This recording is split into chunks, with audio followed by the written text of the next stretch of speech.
Hello, brothers and sisters. It's a new week. Thank you for watching our show titled Speak of Africa. The last video will really focus on the Ambazonian War 2026. Most of you commented a lot and you really shared. Thank you for sharing. Thank you for watching this video. When you watch this video and you share with your friends and family, we get a lot of people who are engaged. That's really why we created this channel. Today, we're not going to talk about Ambazonia, even though a lot of things are still happening in Ambazonia. For example, General Jagaban of NEWSWORTHY was killed by La République forces. That's like the big news in Ambazonia this week. He was a big guy in Bafut terrorizing the area and his impact was felt. Today, we want to talk about the unexpected and hidden consequences of the Iran war in Africa. Most of you guys hear about America, Israel bombing Iran, Iran retaliating in a big way. You are thinking, oh, this is just happening far in the Middle East. What has it got to do with Africa? Since we are a geopolitical channel, we want to put this war in context. The war is having a lot of ramifications in Africa. The war is having economic consequences, social consequences, and of course, political consequences. So the purpose of this show is to get you to understand this unexpected and hidden impact, which a lot of people are not talking about. The war is already having a lot of shock waves. Last week, we also mentioned what is happening in this war. So the war basically is tit for tat. What Israel and the United States did not really understand is Iran is not the Iran who fought Iraq during the 1990s. Iran has changed. Iran has a lot of scientists. Even though Israel has systematically killed a lot of Iranian scientists, that has not deterred the will of the Iranian people to do better, to prepare for war against the West. And of course, what the West is not understanding is the Islamic population in Africa is big. Look at Nigeria as an example. Nigeria had a lot of folks who were sympathizing with Iran. We saw the pictures, we saw the videos. If you go on YouTube, you see a lot of these pictures. The Muslim population in a lot of these countries in Africa is reacting. There is solidarity between the Muslims in Africa and the Muslims in the Middle East. What is happening in Iran is making them unhappy. It may be a population of Shiite Muslims, but even the Sunni Muslims are in solidarity with the Shiite Muslims, which is what the West does not understand. So they have started hitting Israel and US military bases to a point that you can't even believe it. And now, just look at the Strait of Hormuz. Those of you who are familiar with geography, the Strait of Hormuz is a little bit of waterway geography. It's a very tight-knit area where ships have to plow through. This week, we saw that a lot of ships that were intending to carry cargo, oil products, microchips, and other systems from the Middle East to Africa, this became a chokehold. They could not get through. Iran decided that they're going to punish all their enemies. If you are allowing the United States to use their country as a staging ground to attack Iran, Iran decided that they're going to punish you. So most of those frontline states that are allies of the United States have been attacked. Iran is still attacking them as we speak. And the impact of the Iranian attack has been a lot more bigger than we ever expected. Even though the Western media, as we know, does not want to report what is happening in Iran completely, from alternative sources, we gather a lot of information about the impact that the Iranian forces are hitting the US forces. They are hitting them hard. Missiles. Before, they used to talk about the Iron Dome, the magic of Israel, you cannot penetrate. But Iranian missiles have demolished that myth. They are hitting Israel with joyful abandon. So now the average Israeli is dealing with this war. Initially, they were thinking that the war is going to be far away, far from the madding crowd. It's going to be far from the madding crowds of Iran. Little did they know that Iran is going to bring this war to their doorsteps, into their households. So when you see there is chaos, every day we see pictures of Israel. Now, some people are even speculating that Benjamin Netanyahu has been killed. It looks like Iranian missiles killed his brother. That's the information we're getting. So the war now is spreading, and that was the fear of a lot of presidents. Even Bill Clinton warned that this war is going to spread. Attacking Iran was a big miscalculation. Miscalculation by Donald Trump and miscalculation by Benjamin Netanyahu. If they expected Iran to just fall and to obtain regime change easily, this has become a mirage. It has not happened. The Iranian population, instead of rising against the Khamenei forces, they have instead allied with them. The new leader has been chosen in Iran, and the people are behind their new leader. So they are not looking for a new leadership, contrary to the pipe dream of Americans and the Israeli. Similarly, when America went to Iraq, they were saying that, oh, American forces will be received like liberators. Similarly, they were thinking that when they go to Iran, the Iranian people would welcome them as liberators. It has not happened. But what we are trying to make you see is this war now is spreading to Africa. The effects are there. And we want to draw your attention. Because we are a geopolitical channel, we're going to show you this. You look at the Strait of Hormuz. When the ships, even the Indian ships, they could not ply through. They were held. Then from there now to the Red Sea, you see like there's the Suez Canal. When you look at the maps of this area in the Middle East, when ships leave the Strait of Hormuz, then coming down towards the the sea, okay, the Nile. Look at all of that. What is happening? Then, of course, by the time these ships get to Djibouti, Djibouti is also another area where in Africa where we have a lot of U.S. bases. In fact, Djibouti, Ismail, the president, has sold his country to all these foreign forces. The U.S. has bases in Djibouti. France has bases there. China has bases there. Russia. Everybody who can pay can get bases established in Djibouti. So you ask yourself, what kind of shame are we dealing with here? This is a lot of shame. You sell your country to foreign forces. They can do whatever they want to do in your country. Can you do this in China? Can you do this in the US? Can Djibouti go to China and establish a military base there? Of course not. But why are they establishing this in Africa? That's the question a lot of Africans are asking. And we're going to focus attention on Djibouti. We think the leader has been a sellout for so long. Ismail has been a sellout, and the people need to focus on the president of Djibouti. There too, do you have democracy? No. The people are not happy with their government, but they cannot speak because the guy is a dictator. You speak, he kills you. That's what is happening in Djibouti. So we are just telling you now, Djibouti is now at the forefront of this war. So when this terror spreads to Djibouti, so don't be surprised when Iran and its proxies start striking Djibouti. Of course, you know about the Houthis in Yemen. They're going to start striking areas like Djibouti because Iran may be far away, but Iran has proxies. Iran can use these proxies to reach the entire African continent. Djibouti is not as far away as they think.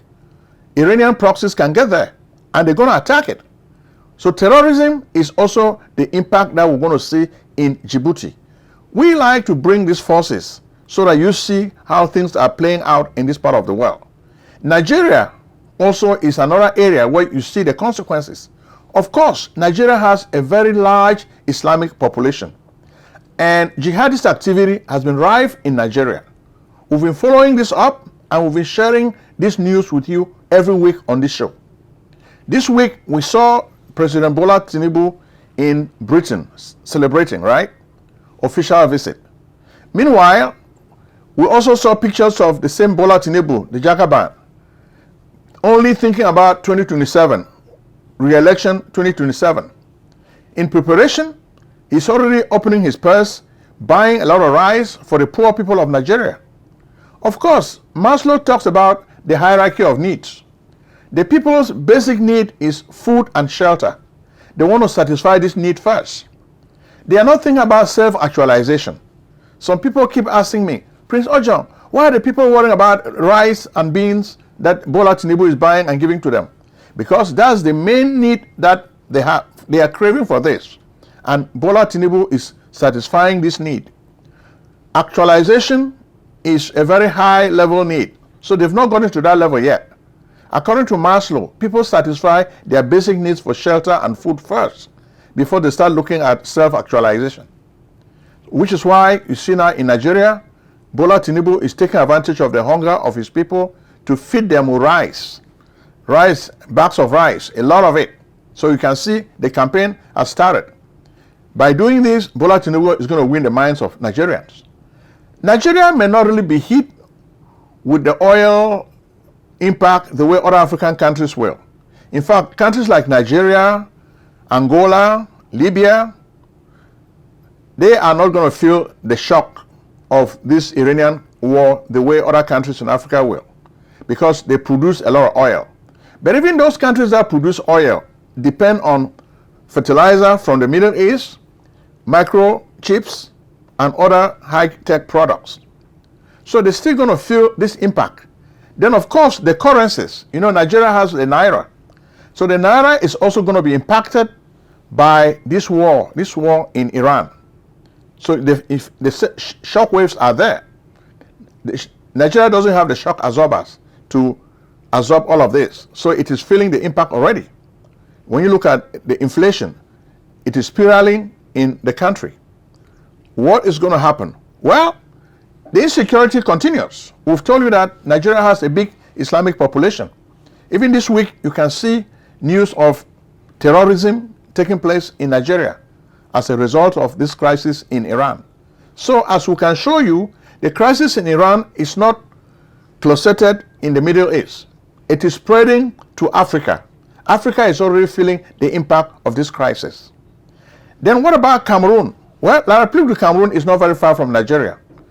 Meanwhile, we see the Paul Biya family focusing on manipulating, planning his succession.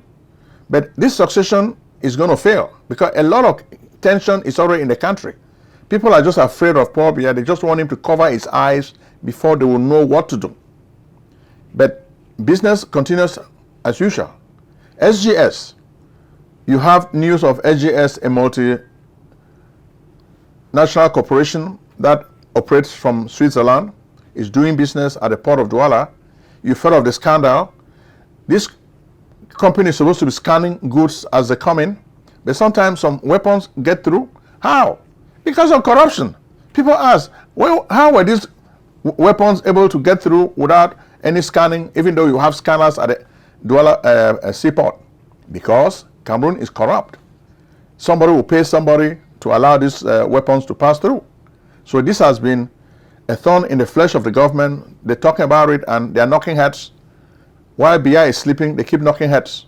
Then Chantal is stealing also from the country because she knows her time is coming up. So she has to steal as much as she can before it's too late. Then what about Burkina Faso? Well, the Sahel countries are already feeling the impact of the Iran war because Burkina Faso has seen an upsurge in terrorism activities.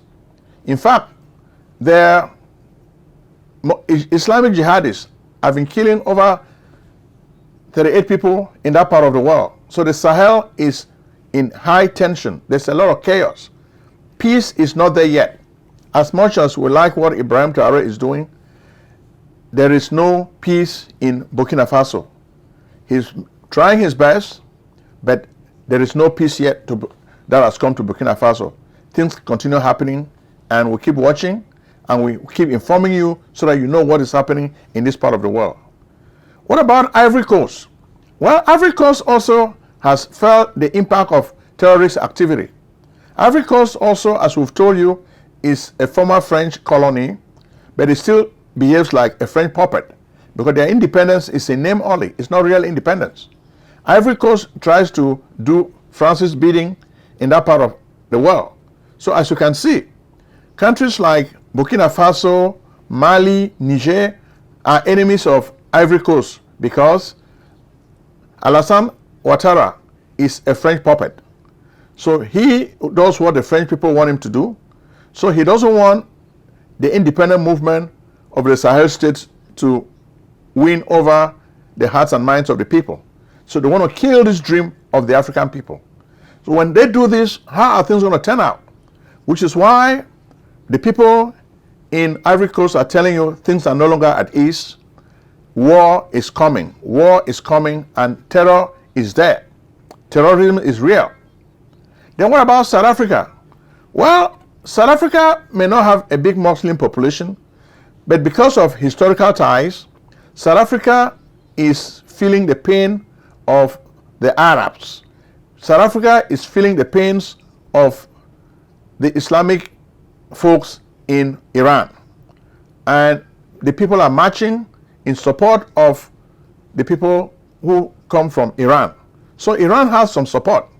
So when we look at this crisis, we look at countries like Iran, Djibouti, Nigeria, Cameroon, Burkina Faso, Ivory Coast, and South Africa. What can you say? What lesson should we teach our people after we watch the war that is taking place in Iran? I think the bitter lesson is energy independence. We have to start learning to start building our capacity for energy independence. Already, the supply chains are being disrupted by this war in Iran. So the lesson we can learn is how to best protect ourselves. What can help us absorb this shock so that it doesn't become another economic crisis in Africa? Because whenever there's a crisis in Africa that is economic, it morphs into a social crisis. Before you know it, it becomes a political crisis also. Because even as we speak to you, there's a lot of disaffected youth that are trying to leave the motherland because they are unhappy with their lot in Africa. This was not caused just by the war in Iran. It is caused by the bad governance we see in Africa. So they also call themselves leaders. So start thinking about tomorrow. Start thinking about how we can make Africa energy independent. Nigeria, for example, has oil. But has Nigeria really tried to become energy independent? The answer is no. What about Djibouti? Djibouti has been getting all this money from all these countries. Have they sought to become energy independent? No. What about Cameroon? Well, Cameroon has a lot of oil. They are fighting to put this oil in private accounts of the Biya family. But have they thought about making Cameroon an energy independent country? No. What about Burkina Faso? Well, Burkina Faso has Ibrahim Traoré, a young leader, very, very dynamic. He's really making the effort to make his country independent, to make his country become sovereign. And we salute that. Same thing is happening in Mali. The same thing is happening in Niger. What about Ivory Coast? Well, Ivory Coast is another French plantation. We don't think Alassane Ouattara is ready to make his country to become energy independent. But that's the goal. If we want the impact of the war in Iran to be limited in Africa, then we'll have to be thinking about strategy. What kind of strategy can we adopt to absorb the shock of this war in Iran? That's what we have to be thinking about as intellectuals in Africa. This is what we have to be thinking about as young people who are thinking about their future. We keep saying the future is for the youth, but the youth need to start thinking about their future. They feel like the only option is to take flight, leave Africa and go to Europe. Even this week, as we are taping this show, we are getting news about hundreds of young Africans who were rescued at sea off the coast of Italy, because that's where they always want to get in before they start going all over Europe. But Italy does not want them. Italy wants Africa's resources. Italy does not want Africans. The same happens when you look at what is happening in the other African countries with the relations with the countries in the EU. These countries in the EU want Africa's resources, but they don't want to help Africans. So it's very, very sad when I see what is happening in this part of the world. So let's work and see how we can think about energy independence in Africa. You may have some ideas.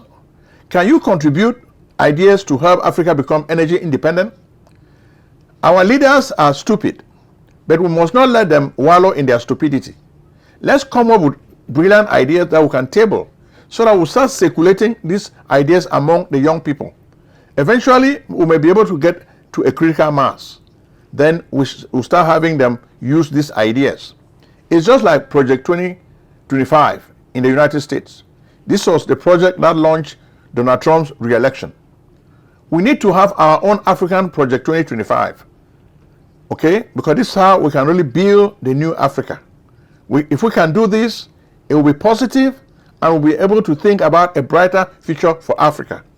We'll be able to sweep away these sleep-tight dictators like Bola Tinubu, who are just happy to be president. They don't want to do anything for the young people of Nigeria. Okay? This is the same thing we complain about Djibouti. Ismail, the president, does not care about the young people of his country. He just cares about selling his country out to any foreign country that can bid and pay him a lot of money. Is this why he became president? Apparently, yes. What about Paul Biya? Paul Biya is managing his transition. Some days he's lucid, some days he's not. But he has his entourage, his wife and her cronies, who are managing the transition. So in Cameroon, even the soldiers are afraid. You get stories. Who is really going to be the next guy, Le Dauphin?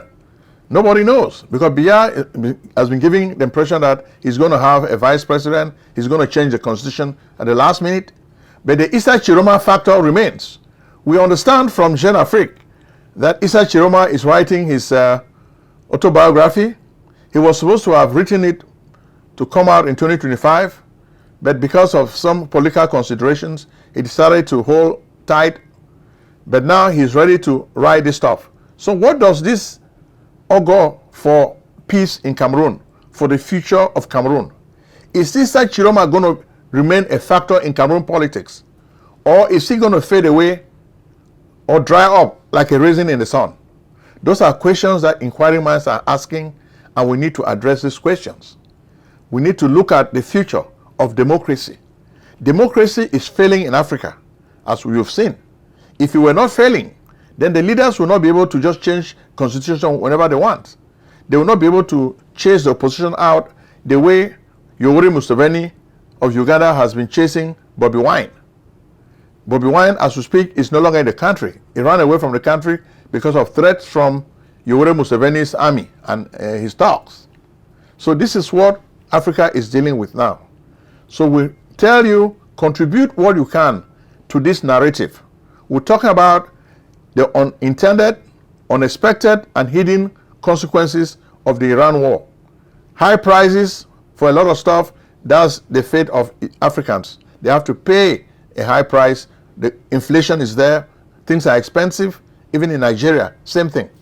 So let us think and come up with some solutions. We think we've done our best, but we're asking you, go to this video, comment, say what you think, and we'll share your comments so that other viewers can see what you're saying. Thank you very much. May God bless you.